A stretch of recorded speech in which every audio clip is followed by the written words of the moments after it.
আমরা দেখব বিগ ড্রামের সাথে কেডেল বাজানো আর কিভাবে বাজায়। প্রথমে আগে বিগ ড্রামটা দেখব কিভাবে বাজাতে হয়, স্টার্টিংটা কিভাবে হয় সেটা দেখি। বিগ ড্রামটা শুধু বাজাবে স্টার্টিং।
আজকে আমরা দেখব যে কিভাবে ক্যাডেল বাজায়। সবার প্রথমে ক্যাডেল বাজানোর একটা নিয়ম থাকে, সেই নিয়মটা বলবে বেবি।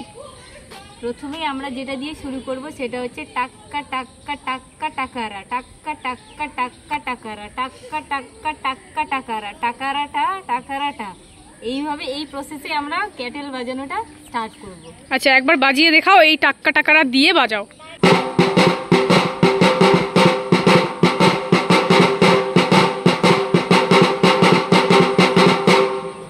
এটা হলো টাকারা টাকারার নিয়মে এটা বাজলো। এবার সম্পূর্ণ যখন ড্রামটা বাজে, মানে তিনজনে মিলে বাজাচ্ছে, সেটা একবার দেখে নাও কিভাবে বাজে। তো তিনজনে একসাথে শুরু করবে, শুরু করো। 1 2 3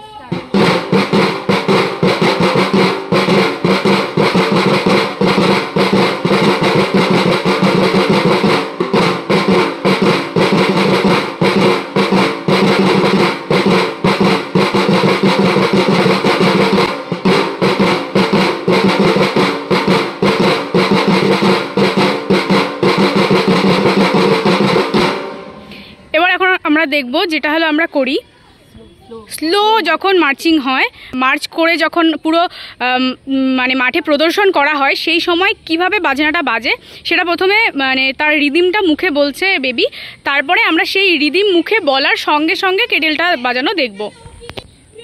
তাহলে চলো এটা দেখে নিই কীভাবে হয়। আমরা স্লো মার্চের ক্ষেত্রে বাজাবো, সেটা হচ্ছে জোড়া ডানবাম জোড়া ডানবাম জোড়া ডানবাম টাক বলে এরকম একটা আওয়াজ হবে, যেটা আমরা স্লো মার্চ পাস্টের ক্ষেত্রে করব। এবার আমরা বলে বলে এই জিনিসটা রিদিমটা করব। একবার প্রথমে বেবি করো, তারপরে বাকিরা একসাথে। যেটা আমরা স্লো মার্চ পাস্টের ক্ষেত্রে বাজাবো সেটা হচ্ছে আমি বাজিয়ে রাখাচ্ছি। প্রথমে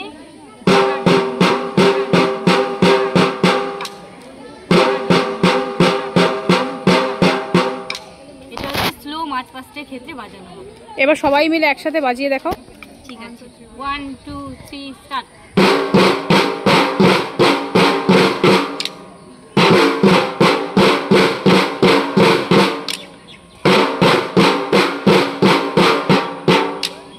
আমরা এখন দেখব যে মার্চিং যখন শেষ হয় সেই সময় কি রিদমে এই ক্যাডেল ড্রামটা বাজে, তার মুখে বলার রিদমটাও দেখাবো এবং সঙ্গে বাজানোটাও।